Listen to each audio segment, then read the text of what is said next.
night. 8 people shot in 14 days. We're targeting the Norteño gang members. 10 of whom are known Norteño gang members, a group that often wears red and associates with this symbol. Officers are fighting back and making arrests. 50 gun assault cases where people have been shot. Homicide this morning in East Palo Alto. 45-year-old woman who was stabbed to death found inside her apartment. 15-year-old boy was gunned down. They are still searching for 2 suspects who they say opened fire right in front of this busy McDonald's store. Homicide investigators are still on the scene at an apartment complex on 45 Newell Road. One person that was injured was a 6-year-old girl. She was just trying to run away. Road in East Palo Alto and East Palo Alto. East Palo Alto.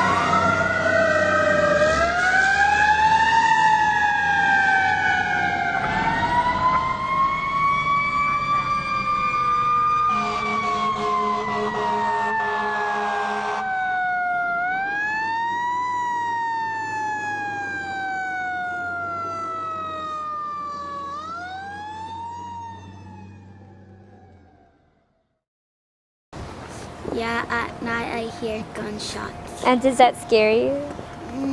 Sometimes.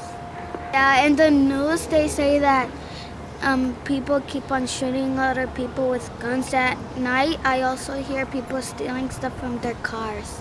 So if you walk your dog night alone, you might feel like that. You feel like something's gonna get you, and then robbers can jump over the fence and come and get you. Why is there still a struggle of violence and still a struggle with young people from our community of East Palo Alto? I don't think there's an answer to that, even though it has improved over the years, but there are still challenges that our community faces in regards to that. And for me personally, I feel that it's not just one thing that needs to be fixed or addressed. You know, first and foremost, there's institutional and systemic structures that make it difficult at times for students to succeed in school. For instance, if students are coming from a low-income, under-resourced community such as East Palo Alto, who does not receive as much funding for their school programs as more affluent cities in the neighboring communities such as Palo Alto or Atherton. Students come from low-income households. That is also another component to it, that one of the biggest barriers is finances. The forefront of the consciousness is like, I'm struggling.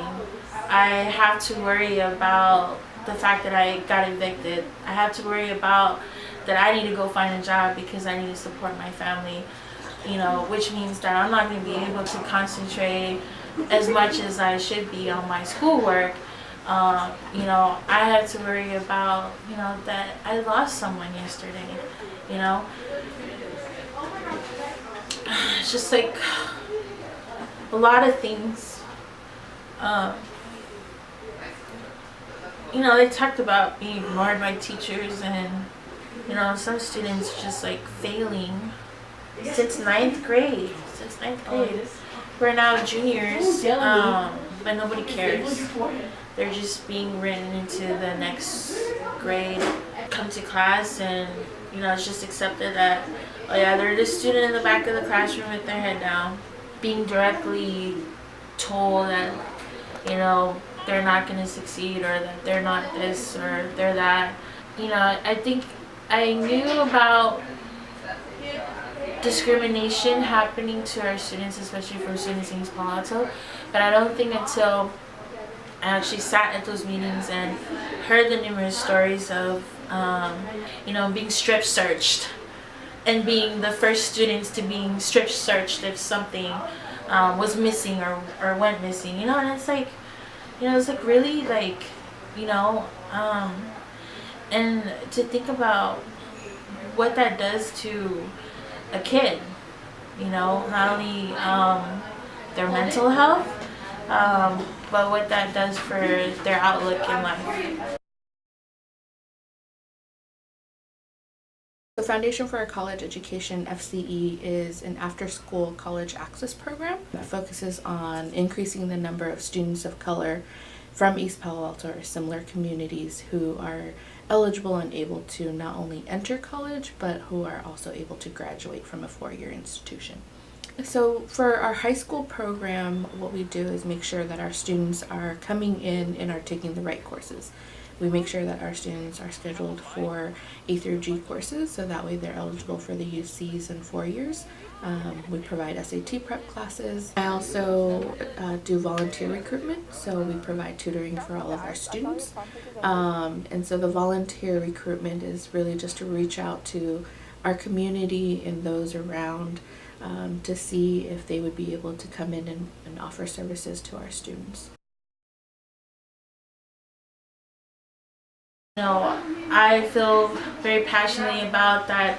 If we had more experienced teachers, if we had more access to fun new textbooks, fun new exciting and innovative courses such as robotics or coding, you know, to make sure that our students aren't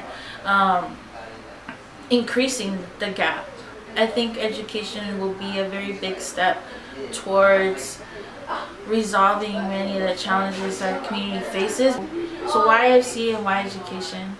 The mission being about and the core values being about addressing this very issue is why I do the work that I do. Because it is the underlying thread to many societal plagues that we face among communities of color. Education is a right, but for many of us, we don't have that right. We think we do, but it's actually being stripped right from us unless we do something about it. And so FCE is doing something about it, and we're trying to empower our students to do something about it, because that's the only way anything is going to be done about it.